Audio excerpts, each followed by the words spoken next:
સ્મિતાની ચૂંટણીલક્ષી ખાસ રજૂઆત શું છે મૂળ કાર્યક્રમમાં વાત કરીએ ઘાટલોડિયામાં રહેતા લોકો સાથે તેઓ શું કહી રહ્યા છે, કેટલા ખુશ છે અને કેટલો સંતોષ છે મોદી સરકારથી તે જાણવાનો પ્રયાસ કરીશું। રાજેશભાઈ, આપ શું માનો છો? 5 વર્ષ કેવી રીતે મૂલવો છો આપ? 5 વર્ષમાં એક જ વસ્તુ હું તો મૂલવું છું કે કોઈ કરતાં કોઈ સ્કેન્ડલ કે એવું ક્યાંય જોવા નથી મળ્યું।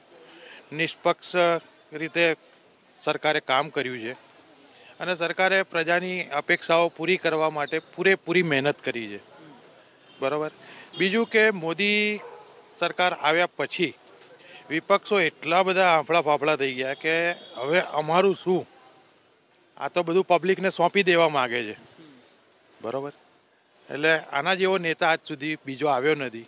લાલ બહાદુર શાસ્ત્રી પછી જે ખરેખર સારામાં સારા નેતા મળ્યા હોય તો નરેન્દ્ર મોદી છે। આપ યુવાન છો, આપ શું માનો છો?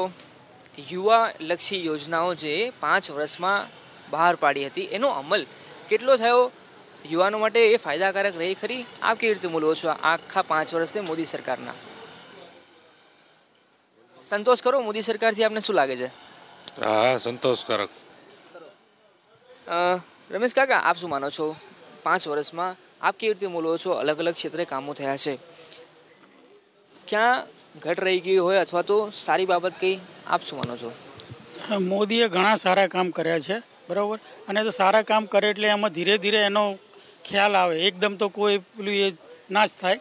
એટલે મોદી હોય તો જ આ દેશ સારો રહેશે, નહીંતર તો ખરાબ જ છે એમ। દેશનું ભવિષ્ય ખરાબ છે જો મોદી નહીં હોય તો। એટલે તમને સંતોષ 5 વર્ષમાં? સંતોષ છે, મોદી છે 5 વર્ષ અને હજી બીજા 10 વર્ષ રહેવા જોઈએ। આ શું માનો છો? આપ વ્યવસાય સાથે જોડાયેલા છો, વેપાર ક્ષેત્ર સાથે। વેપાર ક્ષેત્ર વેપારીઓ હતા, જીએસટી આવી ત્યારે બહુ બધી ચર્ચાઓ હતી કે તકલીફ પડી રહી છે, આપ શું માનો છો? આ ચૂંટણીમાં અસર કરશે, ફાયદાકારક કે નકારાત્મક, આપને શું લાગે છે? આ જે છે એ લાંબા ગાળાની યોજના છે। શરૂઆતમાં શું છે કે એક આપણી મેન્ટાલિટી કોક એ હતું કે ટેક્સ શું કરવા ભરવો, બરાબર છે। પણ ધીરે ધીરે જે અત્યારે પોલિસી એડોપ્ટ થઈ રહી છે એનાથી 100% વેપાર ધંધાને ફાયદો થવાનો જ છે, બરાબર છે। અને આ જે નીતિ વિષયક જે નિર્ણયો લઈ રહ્યા છે એમાં કંઈ ખોટું છે નહીં। હા, સ્લેબમાં હજી એમણે થોડું એ લોકો ધીરે ધીરે એડોપ્ટ કરી રહ્યા છે કે ધીરે ધીરે 28%માંથી 18%, 18%માંથી 12% એવી રીતે રાઉન્ડ લાવી રહ્યા છે। જેટલું એ રીતે કરશે એટલું એ રીતે એમનું ટેક્સ કલેક્શન વધતું જવાનું છે, બરાબર છે। બાકી 28% તો કોઈને બી પોસાય નહીં। આપ શું કરો છો? બિઝનેસ। ચર્ચાઓ ઇલેક્શન નજીક છે કેમ કે એટલે ચાલતી હશે, શું લાગે છે? સૌથી કોમન સવાલ થઈ ગયો, આપ જ્યાં જતા હશો ત્યાં ચર્ચાઓ ચાલતી હશે, આ સવાલ એક કોમન સવાલ સહજ ભાવે, આપને શું લાગે છે? મોદી જ આવવા જોઈએ, એના સિવાય બીજો કોઈ ઓપ્શન નથી દેશ માટે। છે સામે વિપક્ષ માટે એવો કોઈ મજબૂત નેતા નથી, લોકોને છે અસંતોષ બી છે, પણ નાના મોટા અસંતોષ તો રહેવાના, કોઈ બી પક્ષ આવશે સંતોષ તો રહેશે। પણ મોદી જે કામ કરે છે એ લાંબા ગાળા માટે બહુ સારા કામ કરે છે અને દેશ માટે બહુ સારું છે। અત્યાર સુધીની વાત કરી, હવે આવનારા 5 વર્ષ હશે, શું આશા અપેક્ષાઓ રાખી રહ્યા છો આપ? નવું શું ઈચ્છી રહ્યા છો દેશમાં? દેશની અંદર જે સેસ ટેક્સ મતલબ જીએસટી વગેરેના સ્લેબ્સ મૂકવામાં આવેલા એની અંદર થોડી ઘણી રાહત અગર થઈ રહી છે, જે નિર્ણય લઈ રહી છે એ પોઝિટિવ છે અને એના કારણે રેવન્યુ જે છે આપણા દેશની વધવાના પૂરા ચાન્સીસ છે। અને જ્યારે રેવન્યુ વધશે ત્યારે પબ્લિકના કામ જો થશે ને તો દેશનો વિકાસ થશે। એના અંદર અત્યાર સુધીમાં લોકો જોતા આવ્યા છે કે કેટલા બધા કમ્પાઉન્ડર થયા હતા, એ બધું ના થવું જોઈએ। અને દેશની સુરક્ષા માટે જો બજેટ અલગથી ફાળવવામાં આવે તો એ દેશ માટે સારી વસ્તુ છે, એનો વધારવું જોઈએ। અને ટેરરિઝમ વગેરેની અંદર બી કંટ્રોલ થવો જરૂરી છે, જે થઈ રહ્યો છે એવું લાગી રહ્યું છે। આજ ઘણા વર્ષોના જે ફિગર આવી છે એની અંદર એવું જોવામાં આવ્યું છે કે ટેરરિસ્ટો જે છે એ બોર્ડરથી આગળ નથી વધી શકતા અને દેશ પહેલો હોવો જોઈએ। દરેકે પોતાને પર્સનલ બેનિફિટ્સનો વિચાર લોકોએ ન કરવો જોઈએ। આ બધી લાંબા ગાળાની યોજનાઓ લાગી રહી છે તો 5 વર્ષની અંદર કદાચ રિઝલ્ટ ના મળે। અને બીજું કે જે બી એ લોકો કરી રહ્યા છે ને એના માટે વેઇટ એન્ડ વોચ થોડી કરવી જોઈએ। અગર નથી જો રિઝલ્ટ મળતા તો પબ્લિકને કોઈ પહોંચી નથી શકતું, પબ્લિક પોતાના રિએક્શન નેક્સ્ટ ઇલેક્શનમાં આપશે। જય હિન્દ। આપને શું લાગે છે? એક તરફ રાહુલ ગાંધી પણ આજકાલ આક્રમક જણાઈ રહ્યા છે અને બીજી બાજુ નરેન્દ્ર મોદી, પહેલાં ભાજપ અને કોંગ્રેસ પણ હવે જ્યારે રાજકારણની વાત આવે તો રાહુલ ગાંધી અને નરેન્દ્ર મોદીની વાત વધારે થતી હોય છે, શું લાગી રહ્યું છે આપને? એ બેની કમ્પેર આમ થાય એવી નથી. એક વાત સમજો, રાહુલ ગાંધી આખું ડિફરન્ટ પાત્ર છે અને મોદી આખું ડિફરન્ટ પાત્ર છે. અત્યારે જે મોદી સાહેબ કરી રહ્યા છે એ રાહુલ ગાંધી માટે શક્ય જ નથી એ વસ્તુ, સમજો.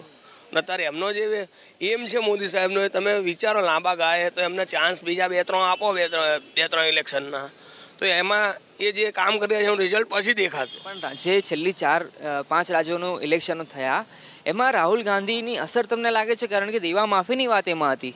પણ દેવા માફી એક વાત સમજો, દેવા માફી તમારી પર્સનલ ઉપર લાખ રૂપિયાનું દેવું છે, તમે કહો કોઈ માફ કરી દે, પણ એ દેવાના રૂપિયા લાવવાના ક્યાંથી? લાવવાના તો ગવર્મેન્ટની તિજોરીમાંથી જ જવાના ને. ગવર્મેન્ટ કઈ ઇન્કમ પર, એમને જે ઇન્કમ થશે એમાંથી જ આવશે ને દેવા. એટલે એવું આપણે ડાયરેક્ટ કહી દો કે હું માફ કરી દે, ઇઝી નથી વસ્તુ, એ તો વ્યાજબી નથી, સમજો. પર્સનલ આપો છો પક્ષના. આપને શું લાગે છે જ્યારે ઇલેક્શનની વાત આવતી હોય ત્યારે નવી નવી યોજનાઓ બહાર પડતી હોય છે? હાલમાં જે છેલ્લા કેટલાક સમયથી નજીકના ભૂતકાળમાં જે યોજનાઓ બહાર પડી એનો લાભ થશે ખરી સરકારને ઇલેક્શનમાં? એટલે યોજનાઓ તો બધી આવતી જતી હોય, પણ દેશને આગળ લાવવા માટે મોદી સરકાર જે બી અથવા જે બી સરકાર છે જે બી કાર્યો કરશે અને આગળ જતાં ધીમે ધીમે એનો લાભ થાય. કોઈ બીજી વસ્તુને તરત ને તરત લાભ થતો નથી કોઈ વસ્તુનો. જેમ કે સાફ સફાઈ યોજના છે, એજ્યુકેશન યોજના છે, બધી શું છે કે એક જ એજ્યુકેશન આખા દેશમાં લાવવાની વાત છે તો એ દેશ માટે સારું છે. સૌથી પહેલાં તો લિટરસી આપણા દેશ માટે બહુ જરૂરી છે.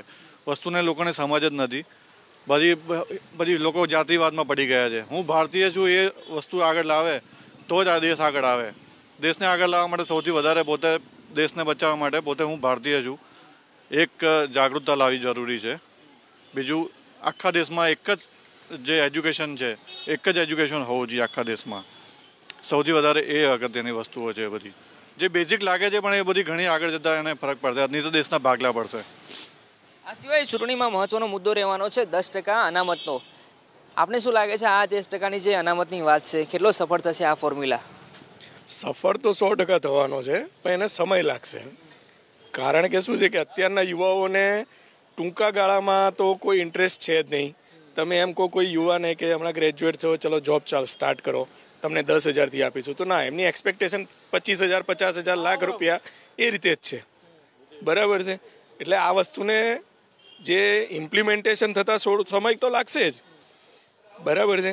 અને જે દેવા માફીની વાત છે, તો પછી તમે દેવા માફી જે છે બિઝનેસમેનની બી કરો ને, ઇન્ડસ્ટ્રીયલિસ્ટની, કે વિજય માલ્યાએ ધંધો કરીને દેવું કર્યું છે.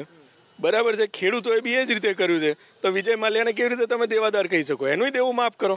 અને કરવું છે તો પક્ષના ભંડોળમાંથી કરો ને, દેશના પૈસામાંથી શું કરવા કરો છો? રેવન્યુમાંથી. કે રેવન્યુ આજે જે છે મેક્સિમમ મધ્યમ વર્ગીય પે કરી રહી છે દેશના વિકાસ માટે. બરાબર છે. જે દેશના વિકાસ માટે છે. બરાબર, નહીં કે લોકોના દેવા માફ કરવા માટે. તો પક્ષના ભંડોળમાંથી કરો. આભાર અમારી સાથે વાત કરવા બદલ. તો આ હતા અમદાવાદના ઘાટલોડિયા વિસ્તારમાં રહેતા લોકો કે જ્યાં તેમની સાથે વાત કરીને જાણવાનો પ્રયાસ કર્યો કે ઇલેક્શન નજીક છે ત્યારે શું છે તેમનો mood. Camera person Kunal Bhavsar સાથે અર્પિત દરજી, એબીપી અસ્મિતા, અમદાવાદ.